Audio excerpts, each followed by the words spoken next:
Okay, good evening everyone and welcome to the Gyaan Vardhini session number 32. I'm Anand from Clensav team and I thank each one of you for joining us today as we embark on yet another enlightening journey of wisdom and knowledge enhancement. Before we begin, I would like to share a brief overview of the amazing Clensav app we have developed over the last 7+ years. Clensav means clinic savvy and it is the only mobile-based clinic management app in India that allows you to manage your clinical practice in a full or 100% offline mode. It has a very simple design.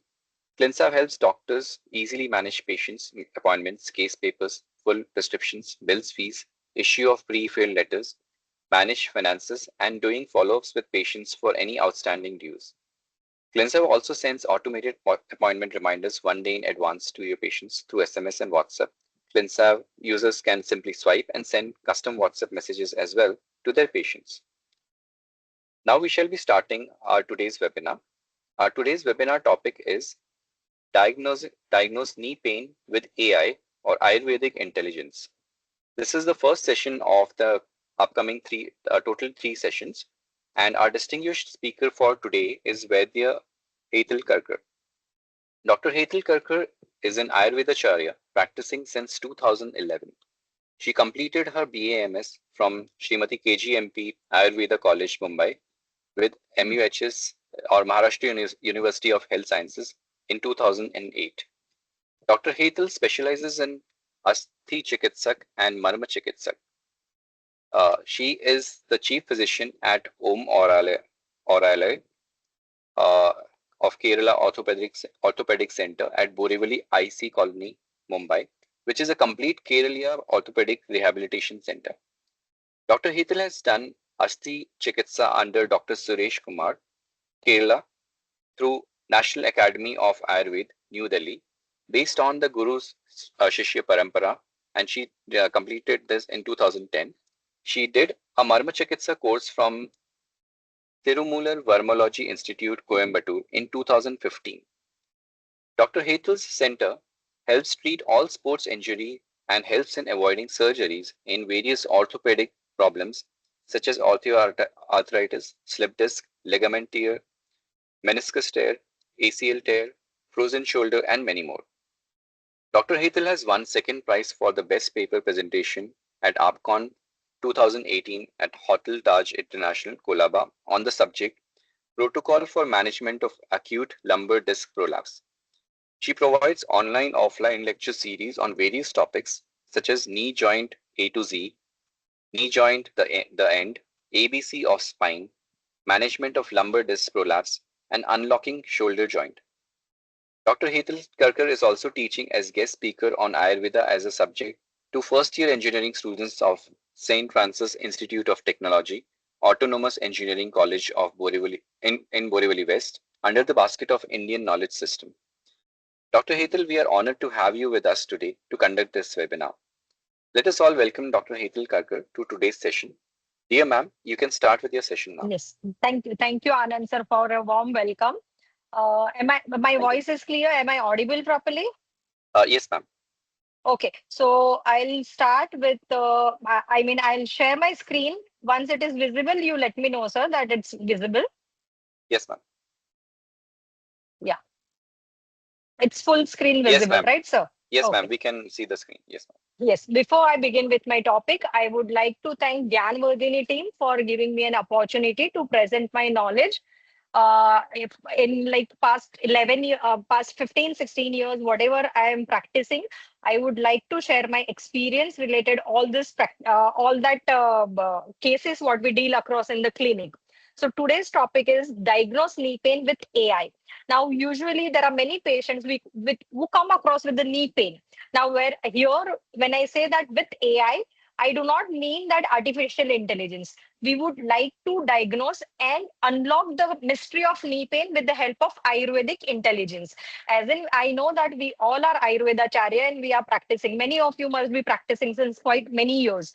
But the main reason why I have chosen this particular topic is that knee pain is one of the most common complaint, and it affects all the age group people, and it is one of the most commonly injured joint.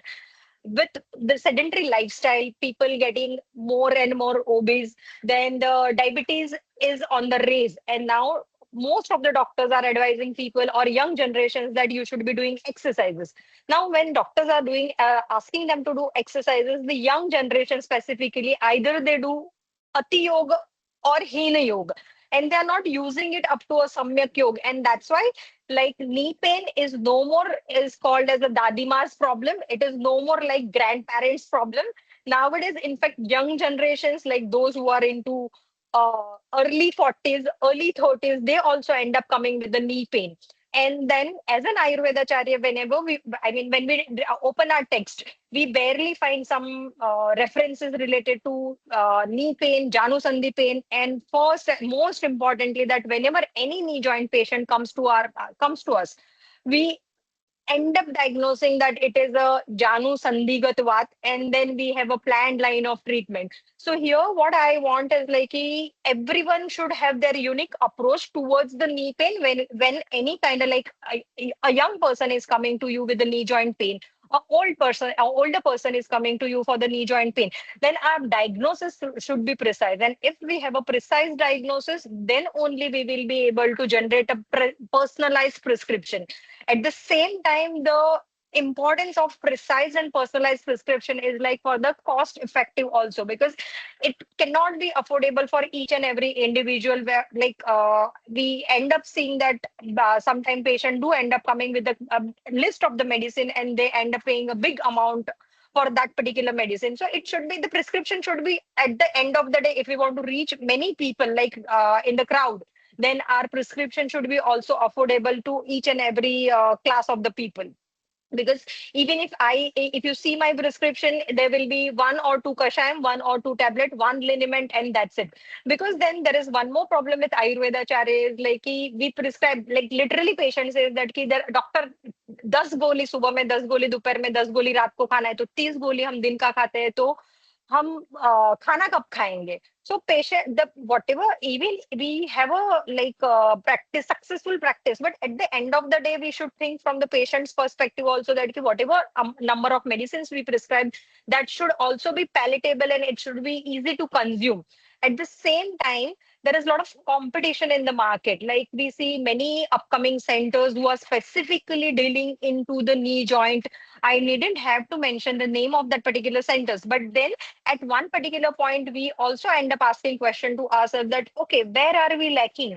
We have a knowledge still. Why are we not getting a proper result in that condition? What are they doing specific for them to treat knee pain, and where we are lacking? All that questions start arising in our mind. So as in today, my main motto of this particular topic is like, after finishing this lecture, everyone should be having an insight that whenever a person is coming with the knee pain, it should not be just go into the mind that it is just a Sandigat Vat, but we have to think from all the aspects, because we hardly see any references in the book where, as in Janu, is described in detail. If we talk about modern medicines, we get a specialist only for knee specialist, shoulder specialist, back spine specialist, where they are only dealing with that particular structures, where as in we lack that particular area. So I want you to become a master of that particular individual joints, and we can do good all together, and we can serve in a better way to our community. So coming with the introduction of knee joint, it is the largest, strongest, and the most complex joint of the body. Out of this, all the structures, the most important from the function wise, from a practitioner's point of view, what we need to understand is like a joint has a movement, and that movement we can do it easily with the help of cartilage and meniscus. Now, many a time, like patient do end up asking a question that what is cartilage? My cartilage gets doctor told that my cartilage got damaged. If we do not know all this terminology, we will not be able to answer the patient properly. And that's when we fumble to answer the patient, patient doesn't have faith in us. They say, oh, the doctor doesn't know what is this, what my problem is and what I'm talking about. So we should be familiar with all the terminology and all the structures, whatever we are dealing with. So at the same time, for the stability of the joint, we have a ligaments in the knee joint, which is ACL, PCL, anterior cruciate ligament, posterior cruciate ligament, lateral collateral ligament, and middle collateral ligament.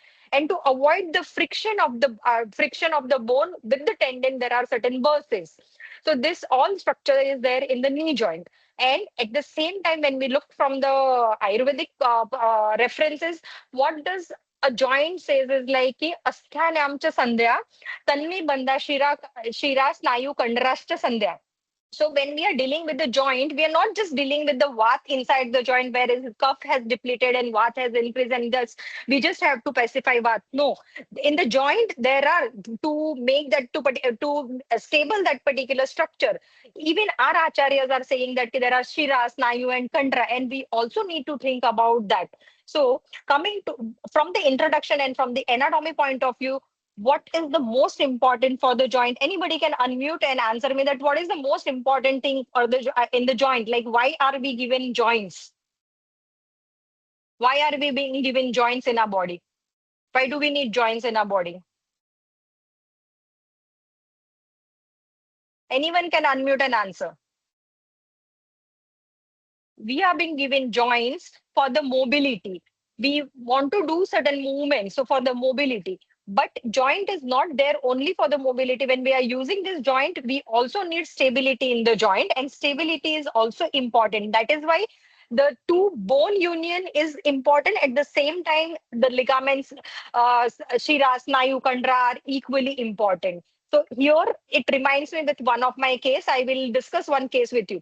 There was one particular patient. His name is Krishnadev. He is 60. He is into 60s. One fine day he came to me saying that he is my very old patient. He's like, doctor, I don't have knee pain, but I would like to share my experience that I went to Kerala and I just climbed a wall which was 3 or 4 feet height, and after that, during that particular time, I fell down once, but after that, I don't have any pain in my knee. But yesterday at my house, I was standing and I fell down suddenly. What do you think? What should be the cause of this fall? And why am I getting this particular thing? Then I took the history and asked the patient that, okay, was it a first incident? Then he's like, yes, this is the very first incident. Before that, nothing has happened and I was not having any kind of a knee pain.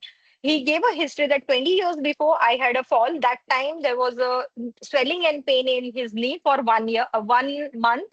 And then everything disappeared. And after that, after all this 20 years, I'm perfectly all right. So, what will you think about this particular case? And how will you go ahead in this kind of a case? What will you advise to this particular person?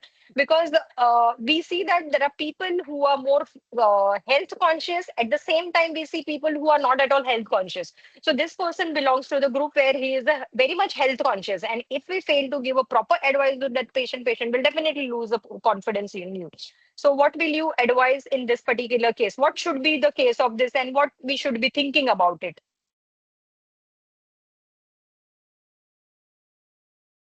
Anybody can answer this question.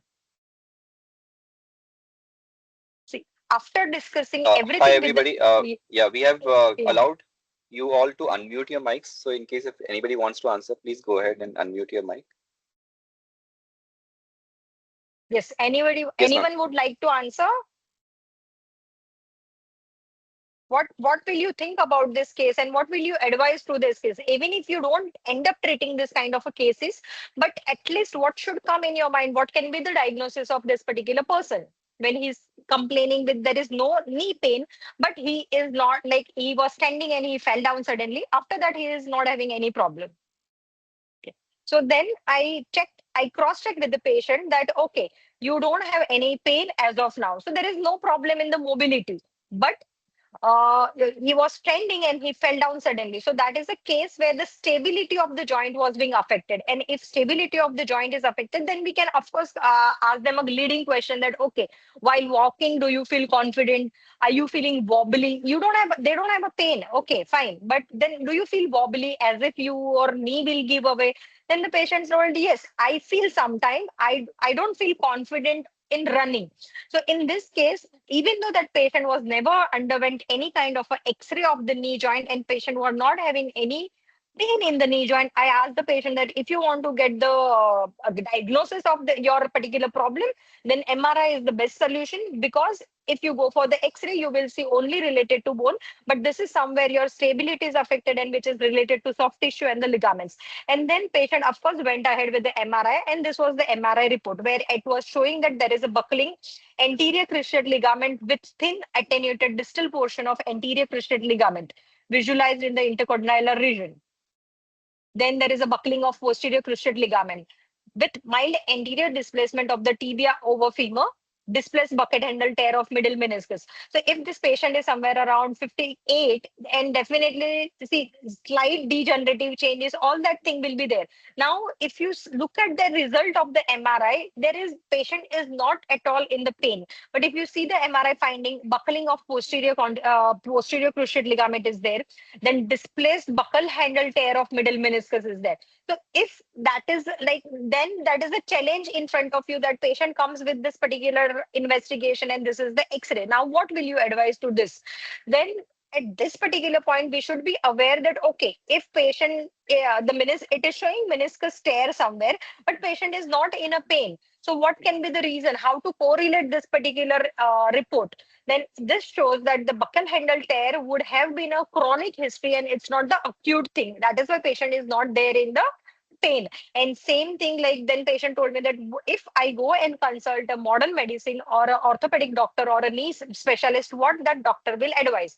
Then I told that, see, this particular MRI, it shows as if there is something related to anterior cruciate ligament. There is no, it's not visible, because the main question was it is not at all visible, and buckle handle tear of buckling of the posterior cruciate ligament and buckle handle tear of middle meniscus is there. So I was like, if you go to a surgeon, they might tell you that you need a surgery, but looking at your report, everything is chronic, and as of now you don't have any problem.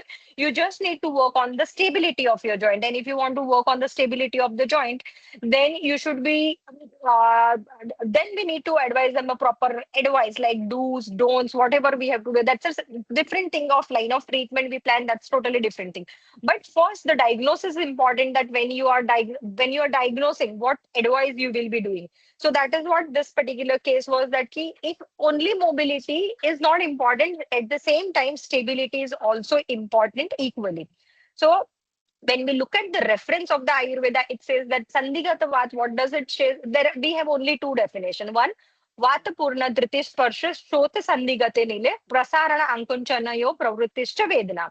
So what does this, from the first definition, we can understand that the pain what we get in the knee joint, it can be either from the articular area or it can be from the non-articular area. And the second definition, when we look at this, that this is a definition of from the Sushruta. Hanti Sandhigata Sandhina Shula Shofa Karoti. If you break this particular shloka, then it shows that Hanti Sandhigata Shandhina Shula Shofa Karoti. So this is somewhere it is showing that it can be because of the inflammatory pathology, whereas the Ashti Shosha Prabedascha Kuryada Shulam Cha Tachigram. So this is an indication that it can be a degenerative pathology.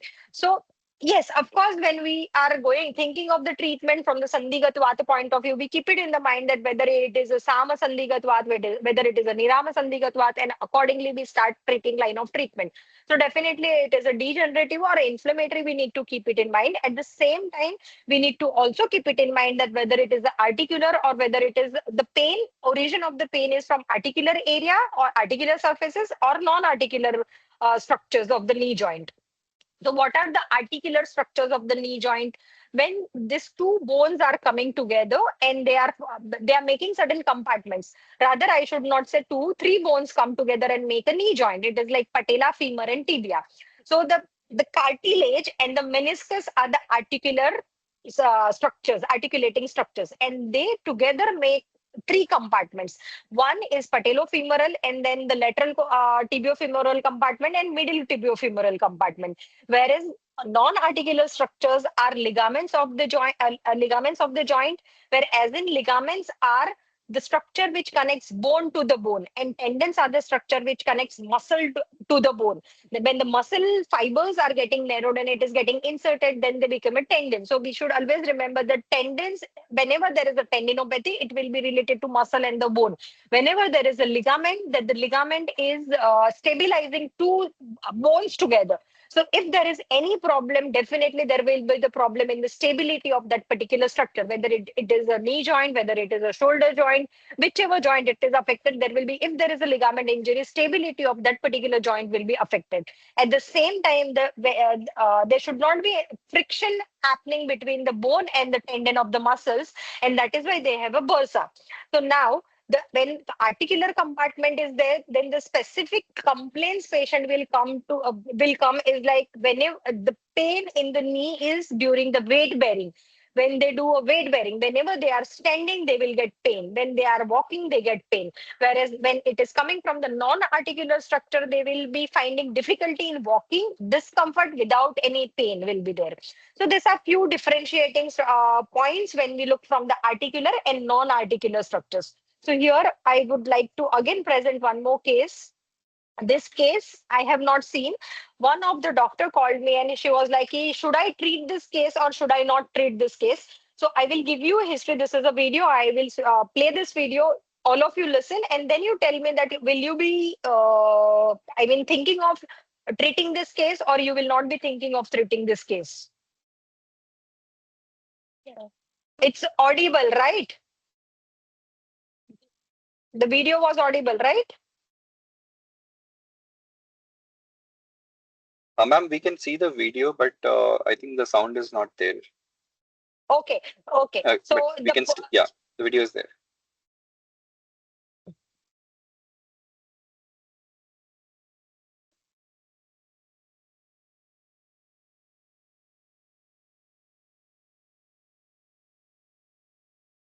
okay, so what does this patient is saying that this is a knee joint of a patient and patient is complaining that 15th May he jumped from somewhere and after jumping he fell down. After fall, he got a fracture. He's showing that this particular part, my bone has been fractured and now I don't have pain on that particular area, but still he's complaining pain. This is after a month's patient has come.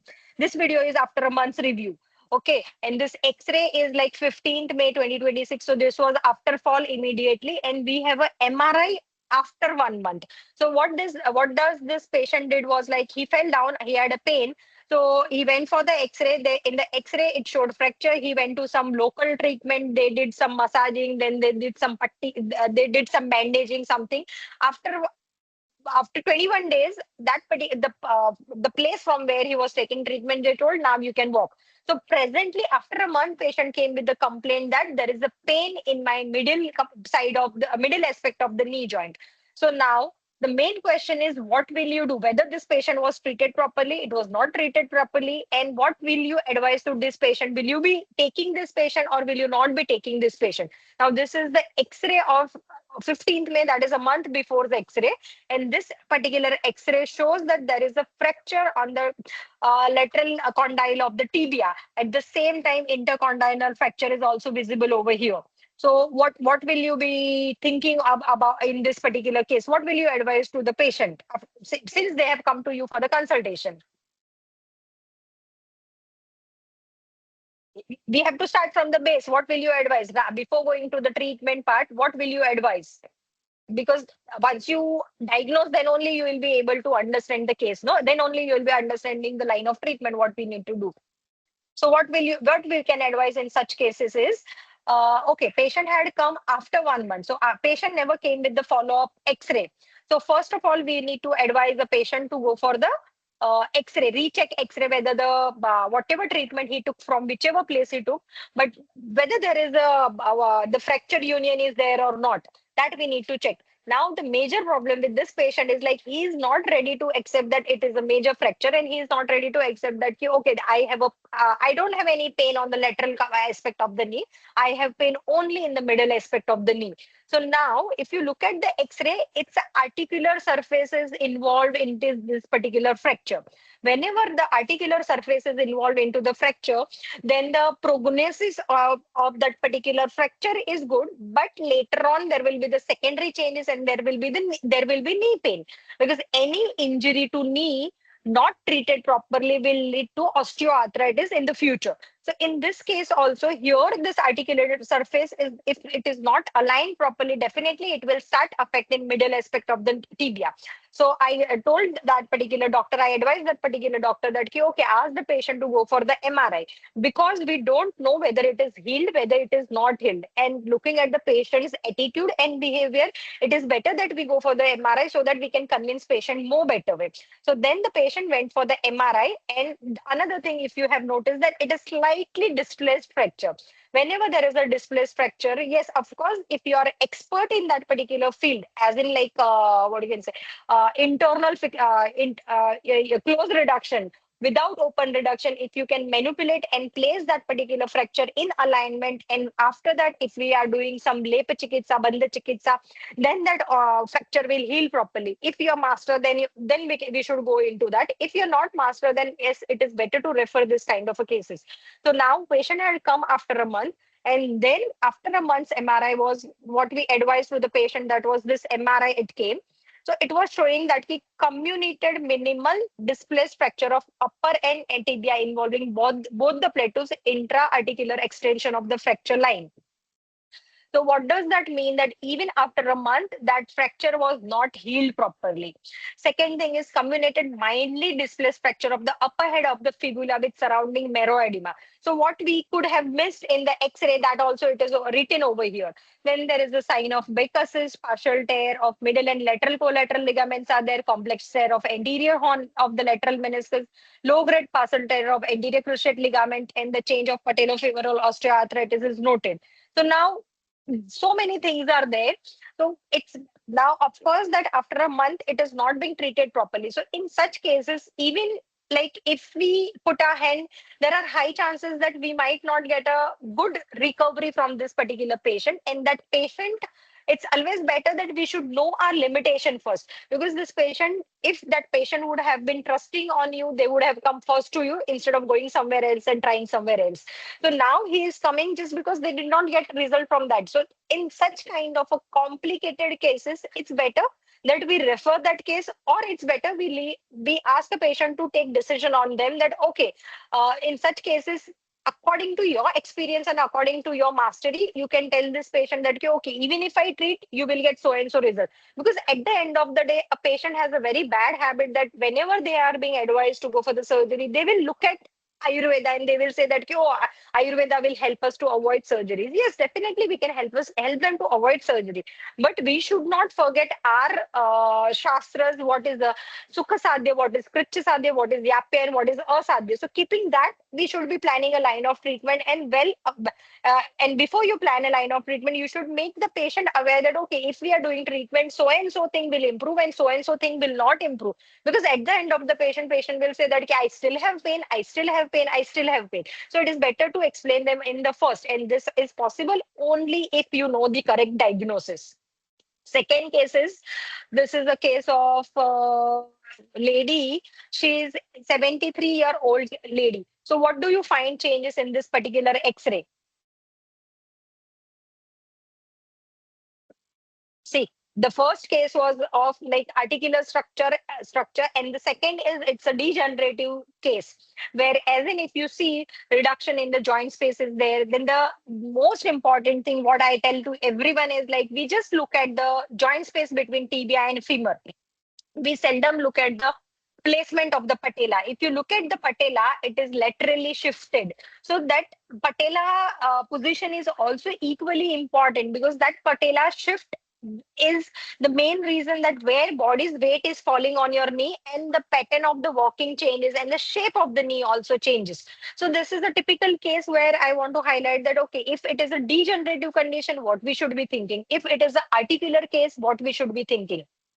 So uh, the knee pain, from this all these three cases, we can come to a conclusion that knee pain can be from the rachana, that is like the formation, that is the anatomical pain, and it can be from the kriya, that is the physiological pain. So anatomically, can anyone tell me that what all structures are there involved? Like we say that saptadhatu, we barely more many time we end up reading that okay, snayugat vat is there, mamsagat vat is there. But then when to apply that snayugat mamsavat chikitsa, when to apply that mamsagat vata chikitsa, all that thing we get a confused that okay, knee joint has everything, but then why they have told this? Because we have been explained seven dhatus, rasa, rakta, mamsa, meda, asthi, majja. So these seven dhatus are equally important in the formation of any particular structure in the body. Say for example, if we are looking at the knee joint itself, then the rasa dhatu is giving prinana, jivana, lepana, right? So rasa dhatu is doing prinana, it is nourishing the joint. At the same time, Rakta Dhatu, with the help of the Rakta Dhatu, whatever Shira, Kanda, because Shira, Kanda are Updhatus of the Rakta Dhatu. So Shiras, Kanda are the structures formed from the Rakta Dhatu. Then the Mamsa is doing a lepan. See, structure is being formed, but they are not doing movement by itself. No, with the help of the muscles only they are doing the movement. At the same time, Meda Dhatu is giving, helping to give the lubrication in the joint. Asthi itself is a structure with which that structure is being formed, with which knee is being formed. So if your asthi is weak, definitely that structure will get weak.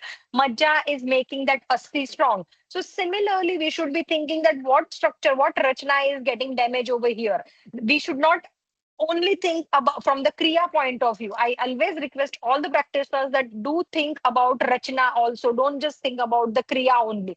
Now, here is the second question, that what is the kriya sharir of this particular knee joint? Like rachnatmak point of view, which dosha is prominent, and kriyatmak point of view, which dosha is prominent over here?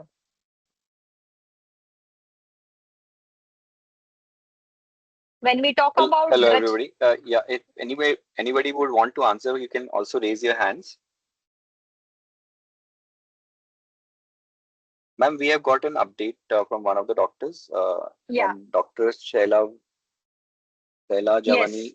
Hmm. She says Okay, Vat so and Vat Rachna is Vata. Okay, so here, yes, Vat and Kaf. But I would like you to draw an attention that Rachna, the the joint is a Kapha Pradhana. We have a Shleshak Kaf over there, whereas Prasavan Ankunchan is with the help of the Vat. See, we only think is Sandhigat Vat. From the line of treatment, when we are planning it, we only think about Sandhigat Vat. It's not just the Sandhigat Vat, it is when cough is depleting, what is entering and in that particular area. So when you are treating knee joint pain cases, if you do only Ushna Chikitsa, if it is done, like for the what we do, of course we do Ushna. Ushna Chikitsa we are doing maximum time. So if we are doing Ushna Chikitsa, Ushna oil we are doing, because all the treatment, all the internal medication what we do gives. Initially we have been taught that okay, do Pachan Dipan, and we always stuck into the Pachan and Dipan. We don't go beyond that for the knee pain. We seldom think about the Rasayan Chikitsa. We seldom think about that, okay, what should be Rasayan given in that particular case so that the Rachna of that particular joint will be better, because Rasayan Chikitsa is for what? New cells formation in that particular area. So we should be always thinking about Rasayan Chikitsa also. So Kriya, don't just think from the kriya point of view. So whenever you are selecting certain oil, don't just select ushna laghu oil. Select something like, once you think that the local deepan pachan has been done, after that you also need to think about the bruhan chikitsa, because maximum time when I see my colleagues, they are like for the knee joint pain, they'll be end up doing snehan swedan, abhyangam nadi swed, or potli swed, or some lep chikitsa. What next? What about the lubrication? How will you increase the lubrication in that particular joint? How will you increase the cuff? To increase the cuff, we need Guru Guna oil, we need sheath, little sheath. So we don't you end up using sheath, then we can select a oil which is Anushna sheath, which has like a Bruhan property. Something like that. There is a variation, then only we will be able to treat these cases successfully. So, and if we want to get master into the diagnosis, we should be master in examination of that particular problems. And for that, like our acharyas has already mentioned that roga madho parikshate tadanantaram aushadam. So first we should be doing is examination. So what all examination we should be doing for the knee joint pain? We should fall in love with the knee. Look at the knee, feel that knee, how it is working, move that, and then only you can go for the specific test. this is like a good practitioner will always treat disease, but the best practitioner will, a wise practitioner will treat a person with the disease. So here we are not aiming to treat just Sandhigatvad, we are not aiming to treat osteoarthritis, we are aiming to treat a symptom which is knee pain. And if you want to treat a symptom which is knee pain, don't go into the big name of the diseases. Just think what all structures are involved, and for that you need to be master in examination. See, rather than patient, definitely you need a history from the patient, but rather than a patient talking to you, the knee itself should talk to you that okay, what are the findings, what should be there, what can be there, what leading questions I should be asking. So first thing what we will be going for is like the inspection of that particular knee joint. So when we are doing inspection examination, we will be checking alignment of the joint. Then we will be going for the effusion or there is a swelling, then any changes in the color, any scar formation is there, wasting of the muscles. All that we should be looking, we should be examining that, and always see to it that when you are examining the patient is exposed at least up to their half of the thigh. You have to ask patient to either, if female patient is there, they are wearing tight clothes, you can tell patient to remove their pant and then examine the patient and compare with both the sides of the knee. So when we look at the alignments, you will see this kind of a cases. There will be varus deformity or the valgus deformity.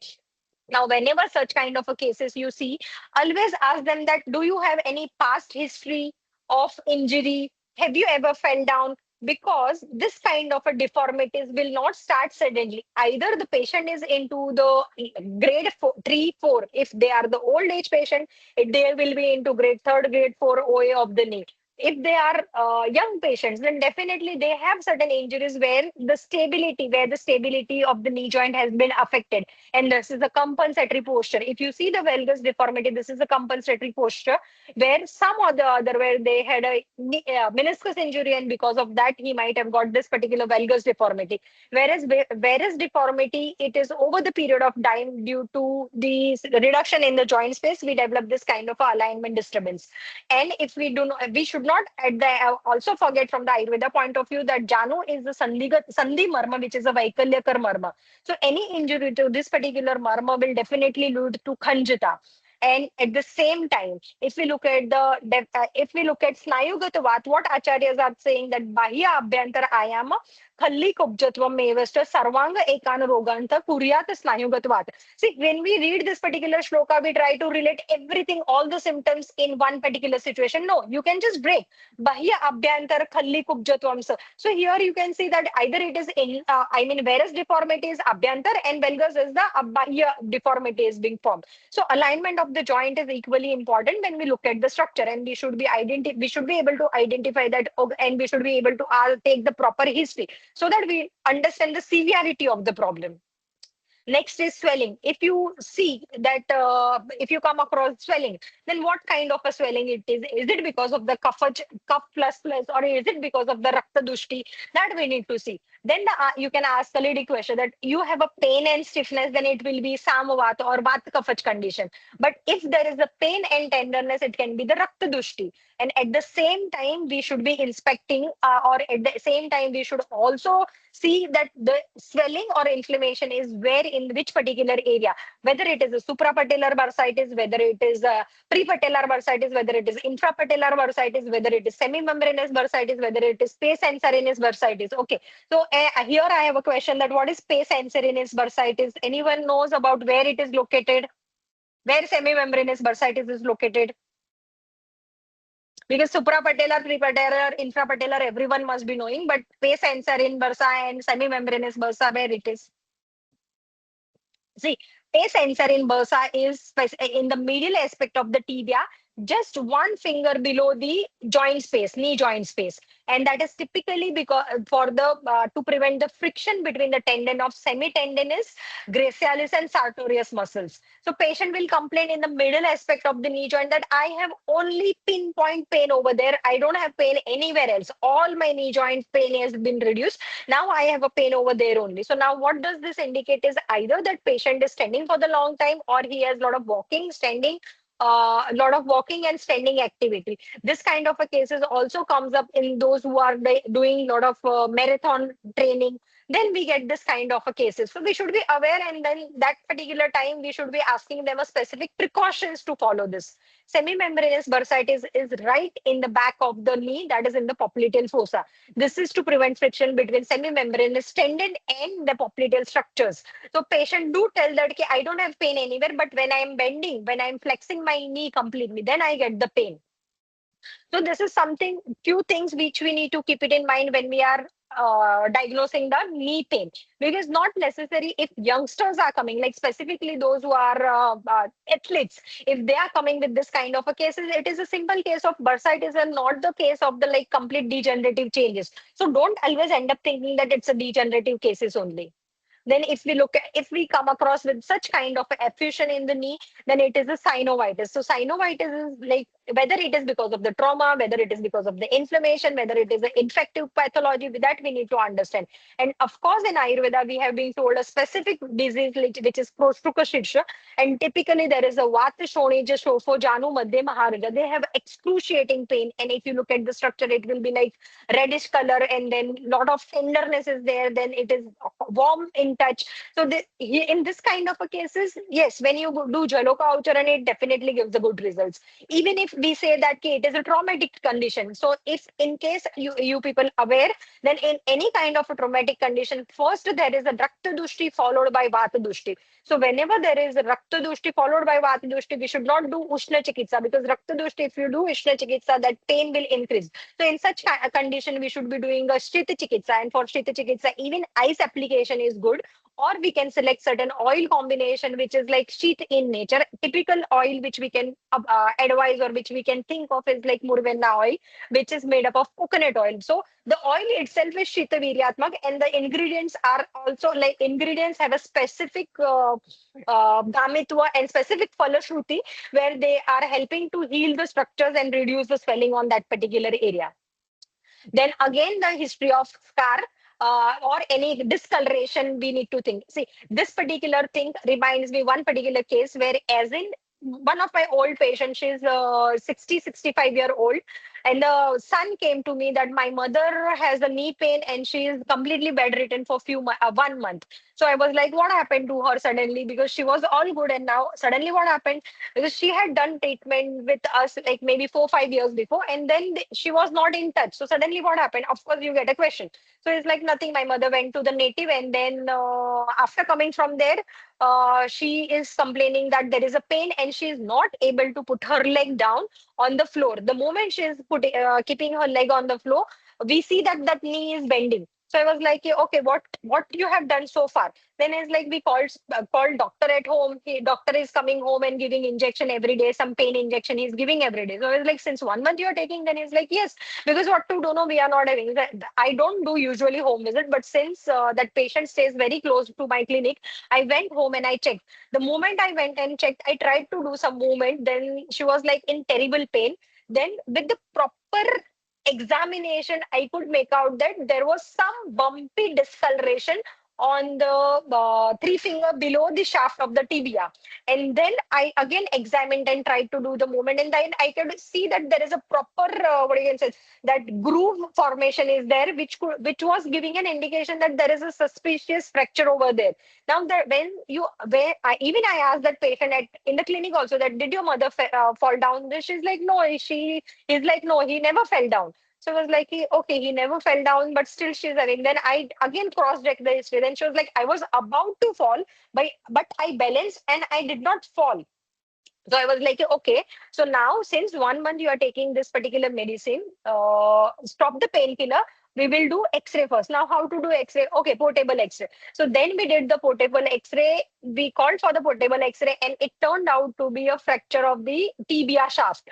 So these are very rare conditions where even if there are no fracture, but you get even if there are no fall, you get to see such kind of a fracture. So examination is important. If even I wouldn't have done a proper examination, I would have missed that particular diagnosis. So that's an important thing, that we should be doing a proper examination of the patient. So if there is a trauma, then the line of treatment differs, of course. And if there is a surgery, then because sometimes patient do not tell that I have underwent surgery, like if you see a minor scar. and then the patient comes to you with the knee joint pain, then that scar, it should lead to the question, and you should be suspicious that okay, whether this patient underwent any surgery. So you should be cross questioning with the patient that did you underwent any surgery which was done on the knee, did you take any injection on the knee, because sometimes if they're giving any steroidal injections, intra-articular steroidal injection, still you get to see some kind of a discoloration. So all this particular history, all these things, with the proper examination only, you will get the history properly, because patient has a tendency to hide the truth from the doctor, because they don't want to go into the expensive investigations, they don't want to go into the big diagnosing thing, and they don't want more expense also. So next thing is like muscle wasting. Now, as we discussed that when we are talking about the rachna, muscle has an equal and important role into it. So if you can see the right hand side image, you can see one leg is proper, whereas another leg, the width of the leg and the girth has been reduced. So what does this indicate in this condition? That this is a long standing problem, whereas in patient patient must be having a knee pain since many years, and he had come to you now because the pain has increased, or he was surviving with that pain, with popping up pain medicine. So that is a condition where you should be thinking, and you should be telling to the patient that this your, because see, at the end of the day, we are the one who is treating this kind of a cases, and we are the one who is answerable that when it will get resolved. Because the most important question from the patient side is how many days it will take, doctor, how many months it will take, will I get better, do I need surgery? All that question you have to face, right? We have to face as in a doctor. So then when such kind of a condition is visible, you should be directly telling to the patient that this is not the recent pain, because patient will always comment and oh, just 10 days se hi dukh raha hai, 15 दिन से ही दुख रहा है. So you should be asking to do x-ray in this kind of a condition. So definitely you will understand that ki what grade of the osteoarthritis it is. At the same time, if you look at this particular on the left hand side image, you can see that the way patient is standing, you can see there is some bowing, clawing of the fingers are there. When clawing of the fingers are there, this kind of a condition is there when patient doesn't have strength as in into the full lower leg, and patient is while walking they are trying to grip the floor, and that is why the position of the toe is being changing, and that is going into the clawing of the thing. So two conditions, can anyone tell me two conditions where we can find this kind of a cases, like the clawing of the finger we can find?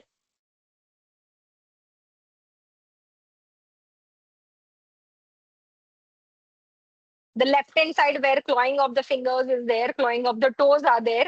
But in which two conditions we can predict that it can be there, and because of what patient has come to you for the knee joint pain, or they will say that okay, I am finding difficulty in walking, I am finding difficulty in raising my knee, I am finding difficulty to sit in the rickshaw. Where patient will complain this?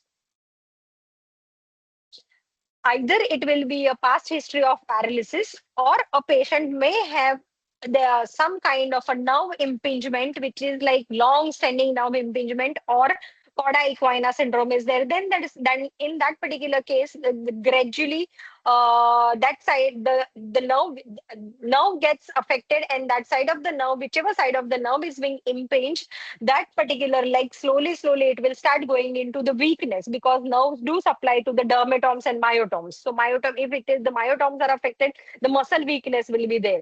So when we are looking to this, see, if we see मांस धातुक्षय लक्षण is mamshiksha glani gandastic shushkata shandhi vedana. Now nobody, like after passing our BMS, we seldom think about that ki, okay, because of the mamsakshay mamsa dhatukshay se we will get a sandhi vedana. Yes, see, quadriceps wasting is, you will get a knee pain, that is a case of sandhi vedana. At the same time, if it is a paralysis, ativruddhi sharirardhakya evam vayu prapadyate yada tada तदोपशोष्य श्रुगबाहु padam cha janu cha. So if there is any paralysis history is there, pakshaghata history is there, there will be the shosh in the bahu, pad, janu. So that also we need to keep it in the mind that okay, if that patient had a past history, because patient do end up telling that I had a history of paralysis. It was in my hand. Now I don't have any problem in my leg. I got improved completely, but now off late I have started getting knee pain. So that knee pain could be a past history, like the past history of paralysis, and some short of some degree of weakness in that particular muscle lead to that particular knee joint pain. Now, next is palpation. So we have to look at the temperature and tenderness. So if anybody is having a severe tenderness in the knee joint, which dosha will be increased? If severe tenderness is there, it will be related to rakta dushti. So when we palpate or when we feel the knee, if it is a ushna sparsha, it will be pitta aggravation or rakta will be there. Ushna sparsha along with the morning stiffness, then we are going towards the samavat, amvat or rheumatoid arthritis diagnosis. If it is ushna sparsha, arakta varna is there, then it is a raktanubandhata, or you can see the history of uric acid, gout or pseudo gout history can be there. So our diagnosis should go, and we should think like that. Say, okay, there is a Ushna Sparsha, but along with that, there is a Arakta Varnata. If it is a Shita Sparsha, but we feel heaviness, then it is related to Kapha dosha. Then if you see the tenderness over there, what can be this particular case over there? Can anyone diagnose this? This is a young patient, somewhere around 12-year-old patient. There is a severe tender. P- Yes. PCL ligament injury. Okay, PCL ligament injury. This is a young case, a young patient, and if you see, the site of the pain is not anywhere in the joint space. So PCL ligament pain is on the back side of the knee. This is the case of Osgood's letter where there is the inflammation of Able to grip. yes, inflammation of the tibial tuberosity, upper fasciitis is there, and that is why they get this particular tenderness. So, patient, then you have to ask a patient that, okay, did you do any jumping from very height, or did you go to bounce? That is one particular history we need to take, because in the bounce, what they do a lot of jumping on the trampoline, right? So then we get a tenderness. So specific point of tenderness we should be examining. See, look at the tenderness. See, this is the mark I have done that. Okay, middle joint line is there, then the joint space. What all thing we need to palpate? Tibial tuberosity is there, then the middle collateral ligament. On the lateral side, there is a lateral collateral ligament. So similarly, accordingly, we need to understand, and accordingly, we need to, like, which area we are palpating. We are palpating patella, we are palpating joint space, we are palpating ligaments. So we need to understand that. And for that particular reason, we need to know the structures also properly, that we need to understand the surface anatomy. See, when we were studying anatomy, we never knew that why we are studying surface anatomy. But this helps us into the examination part. If we would have been taught that way, definitely we would have studied it better way. So some differential diagnosis in the anterior aspect of the knee is like in the center, it is patella.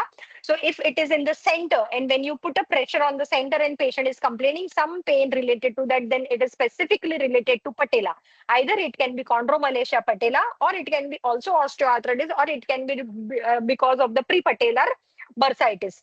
If it is on the middle aspect, it is related to middle collateral ligament, middle meniscus, and it is again a joint space. So it can be arthritis also, where reduction between the middle joint spaces reduction is there.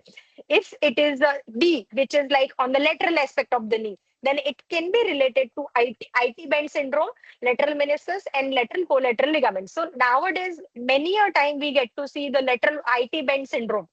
The patient comes and tells you that, "Okay, I have a pain only laterally. This one particular point pain is there, and which is giving me difficulty, and that pain is going from the knee up to my hip or up to the upper thigh." They will be complaining. So if you palpate that, then you can see that that IT band tightness is there, and that IT band tightness is nothing but it is because of the excessive running, excessive walking, or people do a lot of exercise in the gym. Nowadays, there is a gym, crazy trend of the gym is there.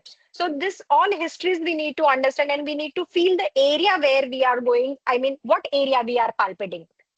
Again, differential diagnosis on the backside of the knee. So whenever patient comes, like, patient will always complain, "I have a pain only in backside of my knee, but I don't have knee pain." So we need to explain the patient that knee is a 3D structure.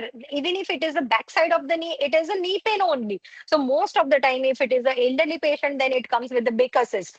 But if it is a young age patient, then we need to rule out other pathologies depending upon the area of the site and area of the pain.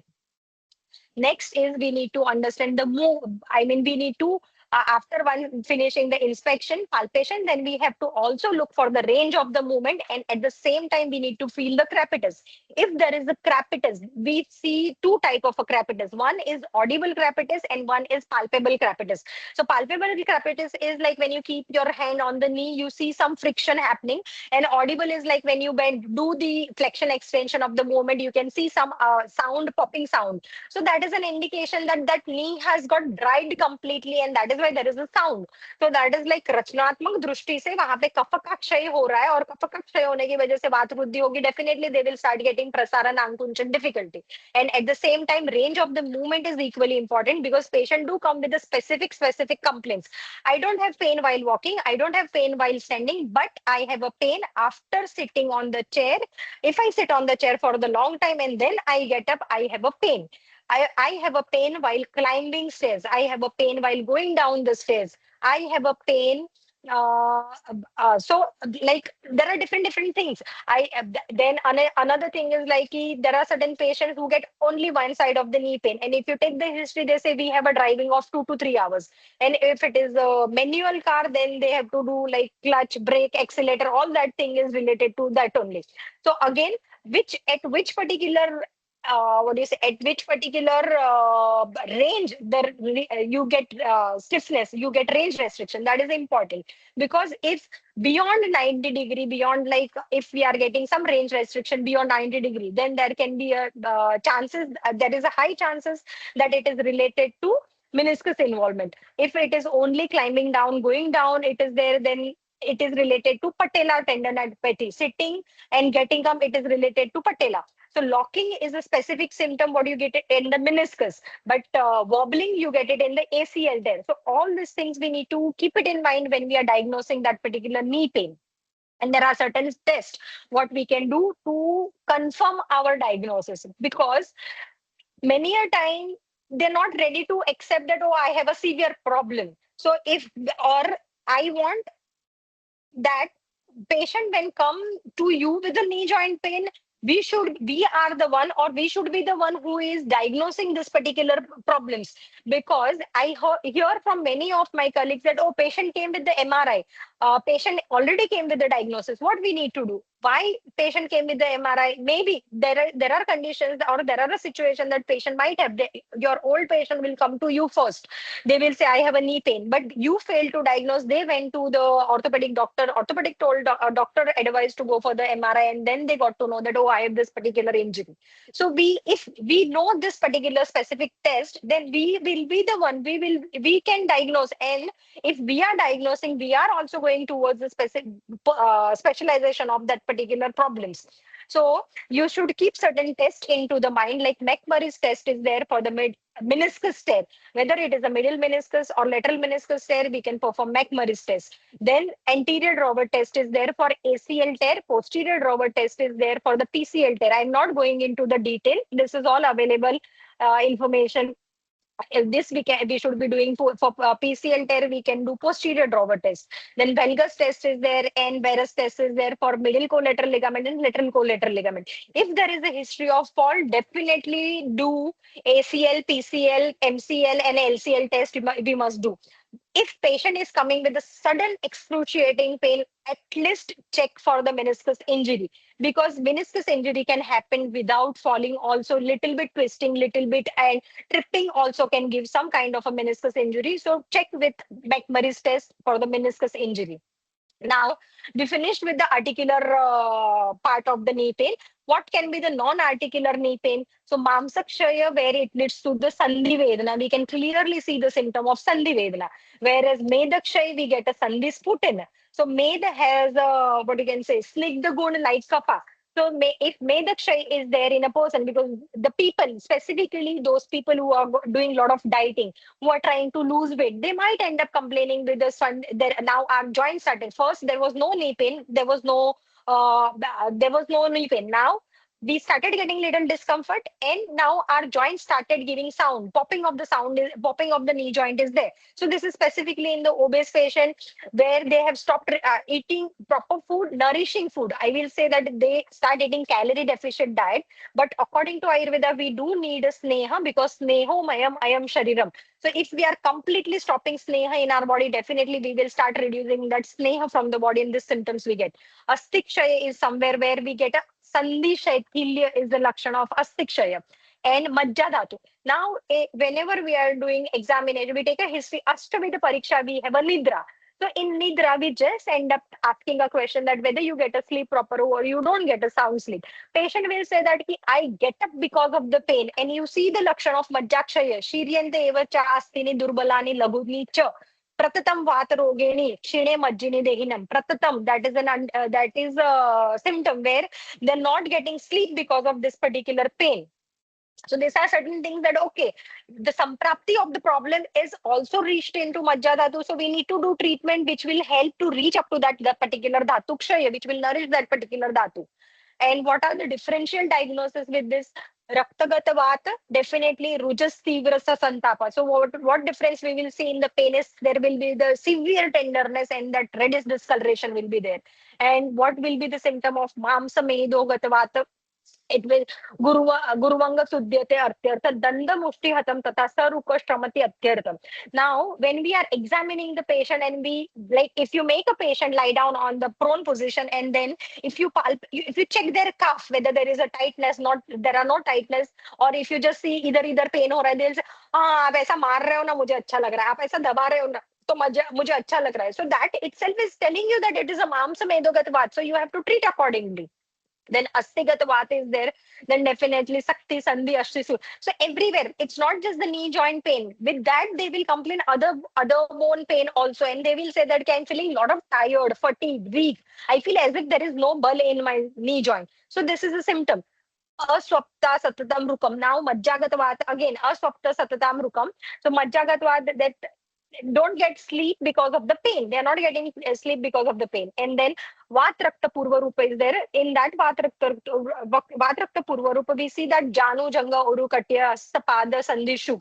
Bhutva Bhutva Praneshati Muhur Muhur Abhivanti. So they will say that this is a typical. Recently, one patient has come to me, 23-year-old patient. He is saying that I get locked. My full body gets locked. Sometime I'm getting it, sometime I'm not getting it, but my knee joints are paining a lot. Every day my knee joint pains. Then I told, since when? It is there since quite a long time. Like maybe when I was even 12, 13, 14 years, no, till that time also I was there. So what is this indication? That somewhere there is a Rakta Samprapti Vata, Rakta Dushti is there, and that Rakta Dushti and Vata Dushti, because then we need to see a proper samprapti, that from where it has started, take proper history. But if you can like differentiate, then only you can go into the another side of the samprapti. Otherwise, like, we miss the diagnosis, and again we end up doing the same thing, and then we that same patient is like not getting proper result, then they will go to someone else. Then the most important thing, as in all the Ayurvedic practitioners, we should also know the differential diagnosis of degenerative osteoarthritis. That what is the in which stage patient is coming to you, even if it is a ONE, which stage patient is coming, and which stage we can treat, which stage we cannot treat. That we need to understand. So of course we need to understand that whether it is a uni compartment, whether it is two compartment, whether it is three compartment OA, that we need to understand. If this is a grade 4 bone on bone, and patient comes to you and says that, doctor, I don't want to go for the surgery, can you help me? Don't give them commitment that yes, your knee pain will go. If that structure is damaged completely, it is asadhya vyadhi, you cannot treat it. In few cases, like I have got a grade 4 ONE patient. I have treated them, but they had other comorbidity, where they cannot go for the surgery. They are in a pain. So you can promise them that, okay, I can help you to reduce your pain by 30%, 40%, 50%. More than that, if it is reducing, then it is a lottery for you. But don't give any commitment that yes, with this treatment, your surgery will be prevented, because it is asadhyavadi. You cannot, like, once that rachna is deformed, we cannot rejuvenate it completely. Or we can do it, but they need a very long treatment, like say 2 years, 3 years, because then there will be some rejuvenation, degenerative changes will be happening. So grade 4, yes, grade up to grade 3, grade 2, grade 1, we can definitely give good results. Grade 1, definitely we can give good results. We can reduce further progression. Then it is up to us that how we are explaining to that patient and how we are making them understand what are necessary to do, what are future precautions to be done, and then we can help them to prevent further degeneration of the knee joint. And at the same time, from the X-ray also, we can make out that whether it is an inflammatory osteoarthritis, or it is an inflammatory kind of a knee pain, or it is a degenerative kind of a knee pain. If it is a degenerative kind of a knee pain, the pain will be asymmetric. Joint space reduction will be, narrowing of the joint space will be asymmetrical. Only one side it will be reduced, and there will be more of osteophytes. But in the inflammatory kind of a changes, symmetrical joint space reduction will be there, and you can see the sclerotic bone, sclerosis of the bone, and osteoporosis of the bone will be there. So at the end of this particular lecture, what I want to convey my message is, like, whenever any person is coming to you with a knee joint pain, forget everything. Just try to understand that the origin of the pain is from the bone. Is it from the soft structure? Is it because of the reduction in the lubrication, or it is a muscular pain? So according to that, if you try to understand and if you differentiate the root structure involved into the knee pain, you will be definitely be able to treat that particular knee pain, and you will be able to give a promising result in that knee pain. So first step starts from the correct diagnosing and understanding the knee pain. So that's all today's lecture was about.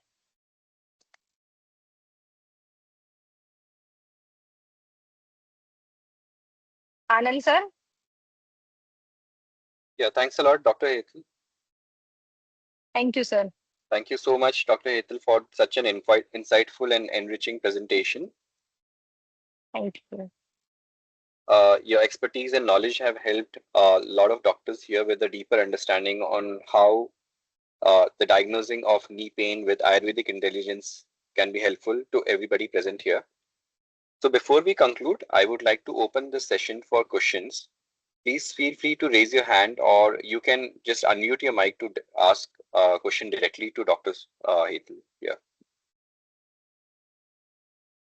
So the session is open for questions now. Ma'am ये ऑसगुड स्क्लैटर disease या Johnson Larsen जो disease है 14 to 16 as में होने वाला disease, तो इसमें ये रिकवर्ड होता है या ये लाइफ टाइम तक रहता है? रिकवर हो पेन में जाता है, रिकवर होता है. You just need to tell patient, proper advice देते हो आप प्रॉपर, तो वो रिकवरी होता है, because it is the inflammation of epiphysitis ना. Okay ma'am. वो हो जाता है रिकवर. वहां पे शायद थोड़ा सा टेंडरनेस या थोड़ा बम्पी प्रोमिनेंस दिख सकता है आपको structurally, but pain wise it is properly heal हो जाता है वो. Okay ma'am. क्योंकि आपको उनको प्रॉपर इंस्ट्रक्शंस देना जरूरी है. अगर हमने इंस्ट्रक्शंस नहीं दिए और सिर्फ मेडिसिन के ऊपर ही काम करते हैं, तो फिर वो वहां पे आगे फ्यूचर में अभी प्रॉब्लम दे सकता है. अदरवाइज वो प्रॉब्लम नहीं देता, बिकॉज वो एंड प्लेट है जहां से वो टीबिया का ग्रो होने वाला है ना.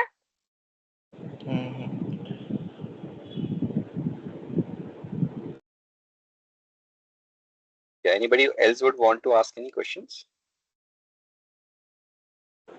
If a patient comes with a full ACL tear, then should we suggest for surgery or do the conservative treatments to Now reduce it pain? depends. Yes, if you are only going with the MRI finding, because we cannot only go with the MRI finding, we need to also do physical examination, because I have got a many patients who have come with the complete ACL tear, but when we are doing examination, there is no sign of anterior drawer stress positive. So we see that okay, there is some now it can be because of their muscle strength also. So yes, definitely, even if it is a complete tear, whether it is a longitudinal tear, whether it is a horizontal tear, that also we need to see. And then what profession they are into. If they are into sports, then I say that it's better because that you go for the surgery, because they want the function of the knee is very high demanding. They want sprinting, sudden changes in the knee joint movement, and then the stability is not that much achieved at that particular point. If they are not into a sports, or a person who got an injury because of the sports, but they don't want to continue with that particular sports, you can definitely help them to recover without surgery.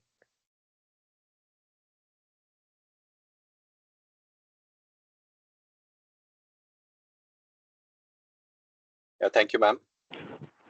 And how to Uh, find the yes. cause of Baker cyst? What is Baker cyst, sir? I would like to know from you that what is Baker cyst. Baker cyst It's is the swelling on the popliteal fossa. Mhm. Why it comes? It is an Is that indication of it is an indication of osteoarthritis knee. Whenever that osteoarthritis knee is into advanced stage, or if there is a lot of movement with the knee joint, then the synovial fluid travels on the back side of the knee, that is on the posterior aspect of the knee, and it is being enclosed into a cyst form, that is a Baker cyst. The cause of the Baker cyst is OA knee.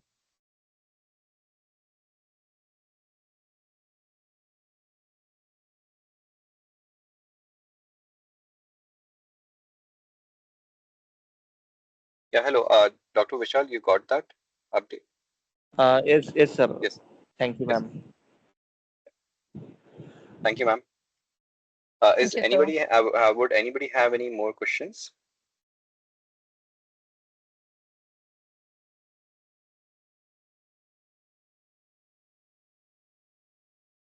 Okay. Thanks everybody for your active participation and engaging questions. We hope you found this session very valuable and informative. Once again, a very big thanks to Dr. Hetal Karkar for sharing her Thank you, expertise sir. with us today, and thanks to all the participants for joining us. We look forward to seeing you all in our next Gyaan Vardhini session for the session 2 of 3, which would be again conducted by Dr. Hetal, and which is scheduled in on 26th of August or 2026. We shall be sharing an update in a spam-free Gyaan Vardhini WhatsApp community group, for which we have already shared the link in the chat. Okay, thanks everybody, and we'll be Thank closing you, this Dr. session now. Yeah, yeah. Thank you, Dr. Hetal, again from the Gyaan Vardhini team. Thank you, sir. Thank you. Really, yeah, it Yes. was. We Thank you, really sir. appreciate this. Yes, ma'am. I thank Team Gyaan Vardhini for giving me this opportunity to take 3 lectures, in fact. Thanks again, ma'am. Yeah, same here. Thank you. Okay, Yeah. we'll be closing the session now, and thanks everybody. Good night. Good night, sir.